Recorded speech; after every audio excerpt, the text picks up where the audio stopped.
மாற்றம் வேணும் மாற்றம் வேணும்னு எதிர்பார்த்த மக்களே, அருமையான ஒரு மாற்றத்தை நீங்களா உருவாக்கிட்டீங்க.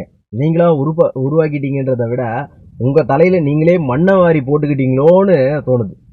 எதுக்காக சொல்றேன்னா, ஐயோ அது எலி பொந்துரா, அதுக்குள்ள கையை விட்றாது, எலி கடிச்சிரும் அப்படின்னு பயந்தது போக, இப்போ அடே எலி பொந்துக்கு பயந்து பாம்பு பொந்துக்குள்ள கையை விட்டியாடா, ஒரேடியா உயிரே போயிடும்டா அப்படின்ற ரேஞ்சுக்கு ஆயிடுச்சு இன்னைக்கு தமிழ்நாட்டு மக்களோட நிலைமை. அந்த ரேஞ்சில் தான் இருக்கு இந்த புதுசா தேர்ந்தெடுக்கப்பட்ட தற்கூரிகளோட அன்றாட நிகழ்வு. பாத்தீங்கன்னா என்னென்ன பண்ணணுமோ அவ்வளோ பண்றானுங்க. கடைசியா இப்ப குதிரை பேரத்துல வந்து நின்ட்டானுங்க. எது அமமுக எம்எல்ஏ வா தேர்ந்தெடுக்கப்பட்ட காமராஜ் அவர்களை கடத்திக்கிட்டு போய் அவரு கொடுத்தா மாதிரியே ஒரு போலியான கடிதத்தை ரெடி பண்ணி ஆளுநர்கிட்டயே கொடுக்கற அளவுக்கு வந்துட்டானுங்க. இந்த அளவுக்கு இதுக்கு முன்னாடி ஏன் தீய சக்தின்னு சொன்னானுங்களே திமுக, அவங்க கூட பண்ண தயங்குற சில விஷயங்கள் எல்லாம் அசால்ட்டா பண்றானுங்க இந்த தற்கூரிங்க. 2 நாளுக்கு முன்னாடி பாக்குறேன், ஒரு நடு ரோட்ல மக்கள் மத்தியில ஒரு ஆட்டை உயிரோட போட்டு வெட்டுறானுங்க. கோயில்ல வெட்டும் போது கூட அதை பாக்குறதுக்கு நமக்கே ஒரு மாதிரி அச்சமா இருக்கும். ஆனா இவனுங்க அந்த கோயில்ல வெட்டும் போதே அந்த அளவுக்கு இது இருக்கிறத நடு ரோட்ல மக்கள் மத்தியில போட்டு வெட்டி அதை செலிப்ரேஷன்ற பேர்ல கொண்டாடுறானுங்க. டேய், நீங்க எல்லாம் மனுஷங்களா? நீங்க நார்மலா தான் இருக்கீங்களா இல்ல உங்களுக்கு வேற எதுவும் ஆயிடுச்சாடா?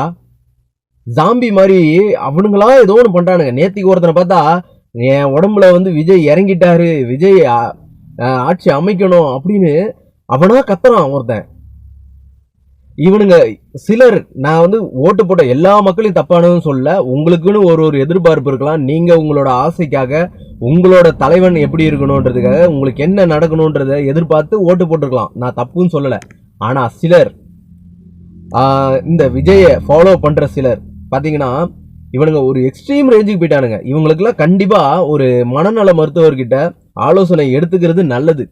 எதுக்காக சொல்றேன்னா, அவங்க பண்ற செய்கைகள்லாம் அப்படிதான் இருக்கு. ஆளுநர்கிட்ட பெரும்பான்மை இருக்கிற ஒரு கட்சி நேரடியா பாத்தீங்கன்னா, நாங்க தான் வந்து இப்போதைக்கு தனி மெஜாரிட்டியில ஜெயிச்சிருக்கோம், எங்களை ஆட்சி அமைக்க கூப்பிடுங்க அப்படின்னு சொன்னா, அவரு சரி நீங்க முதல்வரா பதவி ஏத்துக்குங்க, அதுக்கப்புறம் சட்டசபையில போய் மெஜாரிட்டி நிரூபிங்க அப்படின்னு சொல்லுவாரு. ஆனா இந்த தலைமை தற்கூரி என்ன பண்ணிருக்கானா, கையில நீங்க பாத்துருக்கலாம் ஒரு ஃபைலோட போய் ஆளுநரை சந்திச்சான்.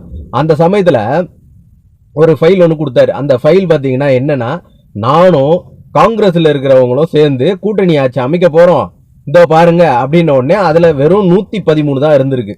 எப்பா நம்பர்ஸ் கம்மியா இருக்கு, நீ இங்க எப்படி நீ ஆட்சி அமைக்க போற அதை எனக்கு சொல்லு, நீ எனக்கு சாட்டிஸ்பேக்ஷன் ஆயிருச்சுன்னா, எனக்கு திருப்தியா இருந்ததுன்னா நான் உன்னை ஆட்சி அமைக்க நான் அப்ரூவல் கொடுக்குறேன் அப்படின்னு அவரு சொல்லியிருக்காரு. ஆனா இந்த தற்கூரி நாய்ங்க என்ன பண்றானுங்கன்னா, ஆட்சி அமைக்க விடாதபடி, விஜய வந்து மக்கள் சேவை செய்யாதபடி யார் தடுக்கிறா? திமுக தடுக்குது, பிஜேபி தடுக்குது.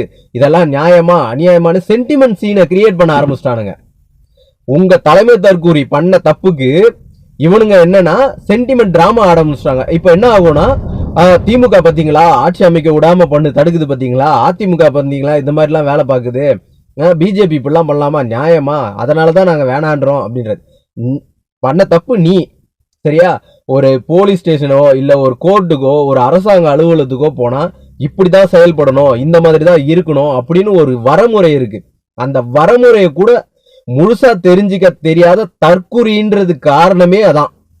இவனுங்களை எதுக்காக தற்கூரின்றோம்னா, இவனுங்களுக்குன்னு ஒரு வரமுறையே கிடையாது. கட்டுப்பாடு இல்லாத வண்டி மாதிரிதான் இந்த தாவேக்கால இருக்கிற சில தற்கூரிங்க. அவனுங்க பாடுன்னு தறிக்கெட்டு ஓடுவானுங்க. கடைசியா பாத்தீங்கன்னா ஏதோ ஒரு செவுத்துலயோ இல்ல பாலத்திலயோ முட்டிக்கு நிக்கும்ல, அப்படிதான் இந்த தற்கூரிங்களும் இருக்கானுங்க. அவனுங்களுக்குன்னு ஒரு வரமுறையை வச்சு அவனுங்களை நேர்வழி படுத்துற ஒரு தலைவன், நீ எக்கடனா கேட்டு நாசமா போ, எனக்கு என்ன வந்துச்சு, நான் என்னோட ஆசையை தீர்த்துக்கிறதுக்கு உங்களை யூஸ் பண்ணிக்கிறேன் அப்படின்ற மாதிரிதான் இருக்கானுங்க.